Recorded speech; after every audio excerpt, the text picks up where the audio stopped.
Bakı məhkəmə kompleksində təqsirləndirilən 15 nəfər Ermənistan vətəndaşının barəsində olan cinayət işi üzrə açıq keçirilən məhkəmə prosesində təqsirləndirilən şəxslərə hökmün elanı başa çatdı. Məhkəmənin hökmü ilə Aray Karutunyan, Lyova Mnasakanyan, David Babayan, David İşxanyan, David Manukyan ömürlük azadlıqdan məhrum edildilər. Digər təqsirləndirilən şəxslər Bako Sakyan, Arkadiy Gukasyan 20 il müddətinə, Milikset Paşayan, digər təqsirləndirilən Madat Babayan isə ikisi də 19 il müddətinə azadlıqdan məhrum olundular.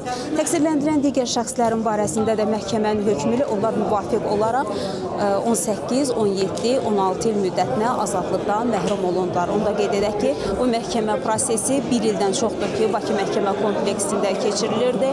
Məhkəmə prosesində təqsirləndirilən şəxslərə qarşı Azərbaycan Respublikası Cinayət Məcəlləsinin çoxsaylı maddələri, o cümlədən sülh və insanlıq əleyhinə cinayətlər, müharibə cinayətləri, terrorçuluğun maliyyələşdirilməsi və digər maddələri ilə ittihamlar irəli sürülürdü.